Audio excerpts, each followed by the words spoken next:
What's going on, everyone? Juicebags here, and welcome back to some Dungeon Defenders 2 and another Hero Spotlight.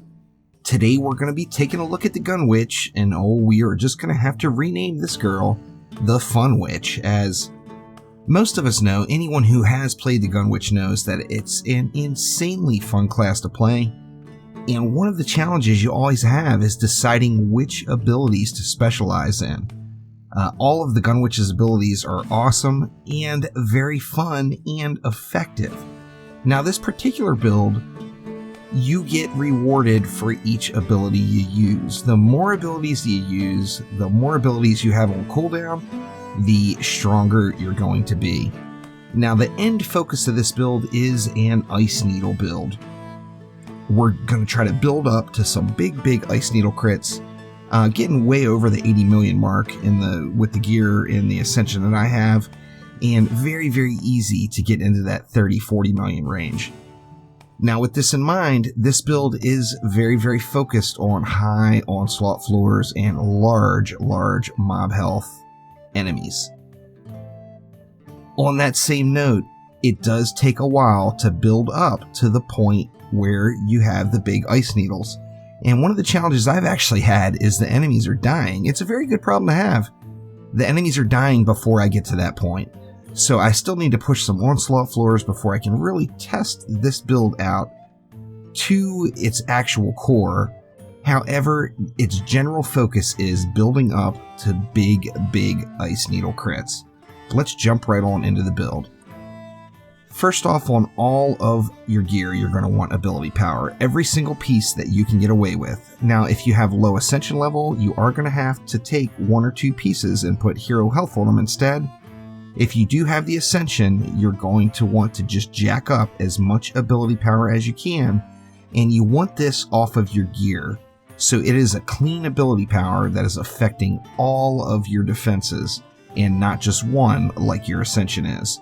So in this particular case, definitely use your Ascension for hero health and focus on ability power on your gear, as you're going to be using all of your abilities.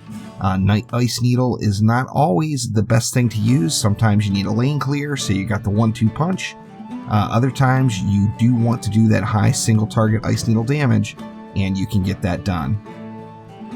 So with that being said, every piece of gear has ability power. In addition to that, every piece of gear, you're going to want the ability chip, the healthy AP chip, and the mana burn AP chip. Now, the ability chip, of course, is just raw ability power. The healthy AP chip is giving us more ability power as long as we stay above 90% health. And then the mana burn AP chip is going to increase our ability power based off of the amount of missing ability resource. You want these three mods on every single piece of gear. Now, there is one required mod on the weapon. The other mods don't matter. However, focused AP chip is got to be what you have on your weapon. Focused AP chip is going to be the mod that, as you see here, increases ability damage for each ability on cooldown. This one is a very low quality one, and it's at 33%. So every ability I have on cooldown, I'm increasing my ability damage by 33%. Now, the Gunwitch does have some abilities with a longer cooldown. Your 5, 6, and 7 will all three have longer cooldowns and give you plenty of time to spam out some Ice Needles that are going to be doing 100% plus additional damage just from that one mod. So without question, focused AP chip is a must. Now, I'm using the Frosty Shard chip, which is the floor 80 plus onslaught chip for the Gunwitch, and melee explosion chip. No real reason. These are just what I'm using. The Frosty Shard chip was actually on the item already, so I just kept that there. I would like the AP reset Gunwitch weapon at some point. However, don't have that quite yet. Now, as far as shards go, there are some optional shards and some debatable shards. First off, let's start off right in the head. Now, the one I would say is a bit debatable here is Inspiration. Reduces the cooldown of your abilities by 39%. Now, I'm using it anyway because I do like to spam the abilities. However, remember that the focus of this build is keeping abilities on cooldown to make other abilities hit harder. So with that in mind, Inspiration, your call. You might love it, you might not. Try it with and without and see which way you like the best. Of course, we are focused on the Ice Needle, so Frozen Core is a must, and Mana Capacitor is a pretty good head shard in just about any single defense or any single hero that you would use it on. Moving on to the gloves, we've got the Dewey Decimal System. Book drop duration is increased by 5 seconds, and the extra damage they get is increased by 15%. Now, an important thing about book drop, a lot of people might not know, if you book drop a boss and it's immune to the book drop, it's still getting the damage debuff on it during the duration of time. So use your book drop, even on bosses, every single time, and you're going to just hit harder. Critical Strike is kind of a no-brainer on DPS hero. Gotta get that crit chance up. And then I'm bringing along Construction as the third, just because, hey, why not? The Gunwitch can get there quick, can get around the map quick. If any repairs are needed, Construction is going to get the job done on the Gunwitch for sure. In the chest here, going with Drenching Broomnado. Broomnado damage increased, plus gives a 25% chance to drench enemies. As we all know how Onslaught goes, drenching is good, especially on a control burn lane. So adding a drench to one of your abilities that you can keep up really frequently is definitely a good thing. Now, as I said also, there's times to use Ice Needle, there's times to do the 1-2 punch. So I do have Scatter power in the mix to increase that Scatter Sweep damage by 39%. And then with all of my heroes right now, I'm rolling around with Jackpot. Even though it is not a very good shard, it's better than nothing. It's the only gold-related shard we have, so I'm using it. And then in the boots, I'm going with Radiant Critical Power. Not required by any means. If you don't have it, don't worry about it. Use whatever boot slot shards you have. Broomnado Power, as I am going to be using that Broomnado quite frequently to get those drenches in. And then, of course, Speed Boost. Now, as I mentioned, this build is all about keeping things on cooldown and keeping your mana low. As anyone who has played the Gunwitch before knows, you can very easily burn all of your ability resource down and have nothing left and be waiting for it to regen. Now, this brings in the weapon shards. Thunderstruck is a great one. If you don't have Thunderstruck yet, I would suggest Drenching Strikes. However, Critical Restoration. Critical Restoration is primary attacks. Critical hits restore 5 broom power. Now, what this means is if you're spamming your primary attack and Ice Needling at the same time, every time you get a crit, you're going to get a little bit of broom power back, and it makes just a really nice combo with any sort of Ice Needle spam builds. And then finally, another shard that is debatable, and that is Inspiring Strikes. It reduces your cooldowns with every hero attack.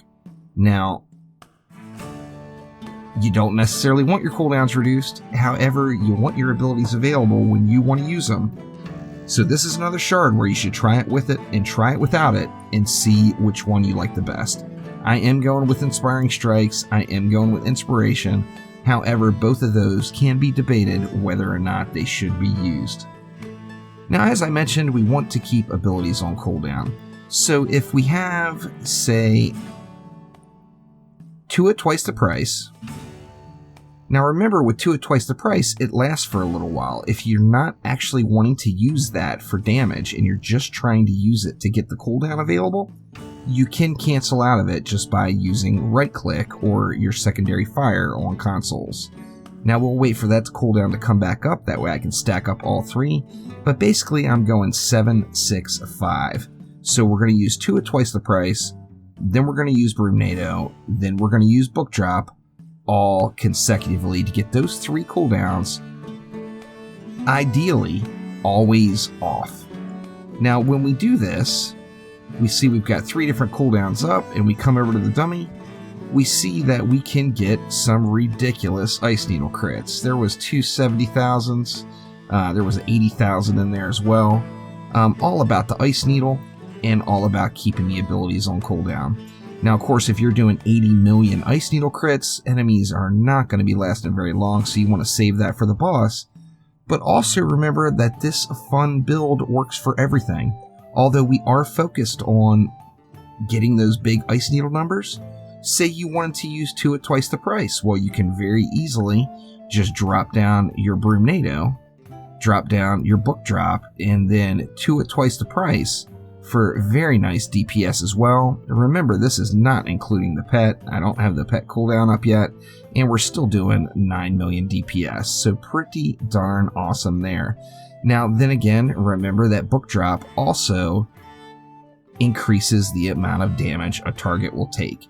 So when you get everything all the way up, and you pop your 2 at twice the price, let's cancel it out. Then we're going to go ahead and slap down a Broomnado. Then we're going to slap down a Book Drop, and then we're going to start Ice Needling, and look at the numbers go through the roof. Well over 30 million DPS there at its spike, and still popping out the big 20 mil Ice Needle crits right at the end of it. Now, as far as Ascension goes, you would want to follow the basic hero Ascension in the aspect of you definitely want to go hero crit chance and hero crit damage first things first in utility. Now, after that, I personally always like to go for the Ice Needle freeze, as I do use the Ice Needle quite a bit for crowd control. In your center category or your defense category, I always go right into Ice Needle damage until it's maxed out. And then we already mentioned it in the offense category, you're going to have to use hero health. So put all of your Ascension in the offense category into hero health, and then put the ability power on your gear. That way it's affecting every single one of your abilities. This has been a lot of fun playing this build. I'm still anxious to play around with some hero damage and snipe builds on the Gunwitch. However, I gotta say, this is without a doubt super fun to play and is gonna be one of my go-to DPS builds for pushing into the higher Onslaught floors. So thank you once again. Click that like button, please subscribe to the channel. Any spotlights out there that you're looking for, by all means, let me know down in the comments below. So thank you once again, and I will see you next time. Take it easy.